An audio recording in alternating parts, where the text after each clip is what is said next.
আসসালামু আলাইকুম রহমাতুল্লাহ। সম্মানিত শ্রোতাবৃন্দ, আশা করি আল্লাহ তাআলার অশেষ রহমতে আপনারা সবাই ভালো আছেন এবং সুস্থ আছেন।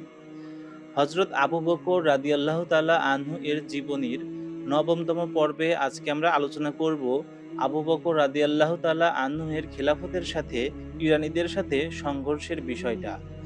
তো আমাদের সাথেই থাকুন এবং চ্যানেলটি সাবস্ক্রাইব করে বেল আইকনটি বাজিয়ে দিন। তো চলুন শুরু করা যাক। হযরত আবু বকর রাদিয়াল্লাহু তাআলা আনহু যখন ১১টি বাহিনী সুসজ্জিত করে বিদ্রোহী কবিলা, যাকাত অস্বীকারী ও নবুয়তের মিথ্যা দাবিদারদের বিরুদ্ধে প্রেরণ করলেন, ঠিক সেই সময় ইরানি হুকুমতের যুদ্ধ ভাব দেখে হযরত মুসান্না বিন হারেসা রাদিয়াল্লাহু তাআলা আনহু এর নেতৃত্বে ইরান সীমান্তে একদল মুজাহিদ বাহিনী মোতায়েন করলেন। অবশ্য তার প্রতি নির্দেশ ছিল তিনি যেন আগ বাড়িয়ে হামলা না করেন এবং দুশমনদের একজনকেও যেন সীমান্ত অতিক্রম করার সুযোগ না দেন। এই সতর্কতা সম্ভবত এই কারণে ছিল যে সে সময় নিজেদের সাম্রাজ্যের অভ্যন্তরীণ সীমানায়ই বিদ্রোহী কবিলা ও ভণ্ড নবীদের তুফান উত্থিত হয়েছিল। এমন সময় বহিরাগত পরাশক্তির সাথে যুদ্ধ করা কোনোভাবেই বুদ্ধিমানের কাজ হতে পারে না। অন্যদিকে লক্ষ্য করলে দেখা যায় পৃথিবীর ইতিহাসে প্রথমবারের মতো আরবে মুসলমানদের একটি কেন্দ্রীয় হুকুমত প্রতিষ্ঠিত হয়েছে। কিসরা ও কায়সারের অধীনস্থ সীমান্ত রাজ্যগুলোও একে একে মুসলমানদের বশ্যতা স্বীকার করে নিচ্ছে, যা কিসরা ও কায়সার উভয়ের জন্য আশঙ্কাজনক বিপদ সংকেত। যখন ইসলামী হুকুমতের অভ্যন্তরে অনেক কবিলা বিদ্রোহী হয়ে উঠল, তখন কিসরা ও কায়সারের কাছে ইসলামী হুকুমতকে নিশ্চিহ্ন করে দেওয়ার এর চেয়ে বড় সুযোগ আর কি ছিল। কায়সার রোমে স্বয়ং হিমসে উপস্থিত হয়ে বিশাল বাহিনী সীমান্তে সমবেত করল। ওদিকে ইরানের কিসরাও নিজ সেনাদেরকে সীমান্তে একত্রিত করল। মুসান্না বিন হারিসা রাদিয়াল্লাহু তাআলা আনহু এর স্বল্প সৈন্য তাদের মোকাবেলা করার জন্য কিছুতেই যথেষ্ট ছিল না। তাই তিনি বারবার সিদ্দিকে আকবর রাদিয়াল্লাহু তাআলা আনহু এর কাছে সাহায্য তলব করছিলেন। কিন্তু ভাগ্যের সুপ্রসন্নতায় ইরানি সেনারা সীমান্তে সমবেত হতে হতে আল্লাহর রহমতে সিদ্দিকে আকবর রাদিয়াল্লাহু তাআলা আনহু মুরতাদদের ফিতনা দমন অনেকখানি সফল হয়ে গেলেন।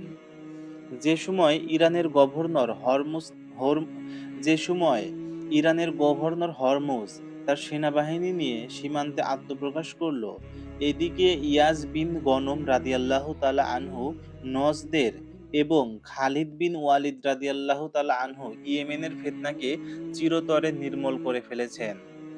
সাথে সাথে সিদ্দিকে আকবর রাদিয়াল্লাহু তাআলা আনহু তাদেরকে ইরাকের উত্তর ও দক্ষিণাঞ্চলে মার্চ করার হুকুম দিলেন।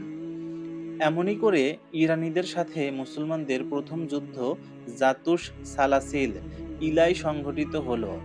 তারপর মুসান্না রাদিয়াল্লাহু তাআলা আনহু এর ভাই বীর বাহাদুর মুয়ান্না বিন হারিসার হাতে বিজয় হলো হিসনুল মারআহ মহিলার দুর্গ। একে একে কারেন, দজলা ও লাইস যুদ্ধ হলো। এরপরই হীরায় মুসলমানদের বিজয় পতাকা উত্তীর্ণ হলো। তারপর জাতুল ওয়ুন যুদ্ধ হলো, আনবার বিজয় হলো, আইনুত্তামার মুসলমানদের হাতে এলো। অন্যদিকে দাউমাতুল জান্দাল অধিকৃত হলো। হাসিদ ও মাজিখ যুদ্ধ হলো। হযরত খালিদ বিন ওয়ালিদ রাদিয়াল্লাহু তাআলা আনহু যুদ্ধ করতে করতে ফুরাতের তীরে ফারাজ অঞ্চলে পৌঁছলেন। সেখানে রোমানদের সাথে যুদ্ধ হলো। তিনি রোমানদেরকে পরাজিত করে শাম বিজয়ের পথ উন্মুক্ত করে দিলেন। এদিকে ইয়ারমুকে মুসলিম সিপাহসালাররা সমবেত হয়েছেন। এখানে জুমাদিউল উখরার দ্বিতীয় সপ্তাহে কায়সারের সেনাবাহিনীর সাথে ইতিহাসের রক্তক্ষয়ী যুদ্ধ সংঘটিত হলো। আল্লাহ তাআলা মুসলমানদেরকে বিজয় দান করলেন। হিমসে অবস্থানরত পরাজিত হিরাক্লিয়াস হতাশ হয়ে চলে গেলেন ইন্তাকিয়ায়। ইয়ারমুকের বিজয় সংবাদ ১৩ হিজরির জুমাদিউল উখরার ২১ তারিখে সকালে মদিনায় পৌঁছল। এর পরদিন মাগরিবের পর সিদ্দিকে আকবর রাদিয়াল্লাহু তাআলা আনহু মৃত্যুবরণ করেন। মৃত্যুর সময় খেলাফতের সমস্ত অভ্যন্তরীণ ফিতনা নির্মূল হওয়ার সাথে সাথে ৭৫,০০০ বর্গমাইল এলাকা ইসলামিক হুকুমতের অন্তর্ভুক্ত হয়েছিল। এদিকে মুসলমানরা দামেস্ক অবরোধ করেছে। অন্যদিকে ইরাক সীমান্তে ইরানি সিপাহসালার বাহমান হযরত মুসান্না রাদিয়াল্লাহু তাআলা আনহু এর কাছে পরাজিত হয়েছে। ইরানিরা পরাজয়ের প্রতিশোধ নিতে বড় ধরনের প্রস্তুতি নিতে শুরু করল। হযরত মুসান্না বিন হারিসা রাদিয়াল্লাহু তাআলা আনহু স্বয়ং পরিস্থিতি অবগত করাতে চলে এলেন মদিনায়। দরবারে খেলাফতে মুসান্না যখন মদিনায় পৌঁছলেন, তখন আবু বকর রাদিয়াল্লাহু তাআলা আনহু তার জীবনের শেষ নিঃশ্বাস নিচ্ছিলেন। তিনি মুসান্না রাদিয়াল্লাহু তাআলা আনহুকে কাছে বসালেন। ওমর রাদিয়াল্লাহু তাআলা আনহুকে ডেকে আনলেন। তিনি ওমর রাদিয়াল্লাহু তাআলা আনহু এর সম্মুখে মুসান্না রাদিয়াল্লাহু তাআলা আনহু এর কাছ থেকে সবকিছু শুনলেন। অতঃপর তিনি ওমর ফারুক রাদিয়াল্লাহু তাআলা আনহুকে নসিহত করলেন, তিনি যেন অবশ্যই মুসান্না বাহিনীর জন্য সাহায্য পাঠান। এমনই ভাবে হযরত আবু বকর রাদিয়াল্লাহু তাআলা আনহু মৃত্যুর আগ পর্যন্ত খেলাফতের দায়িত্ব পালন করতে করতে তার প্রিয়তম রবের সান্নিধ্যে পরলোক গমন করেন। ইন্না লিল্লাহি ওয়া ইন্না ইলাইহি রাজিউন।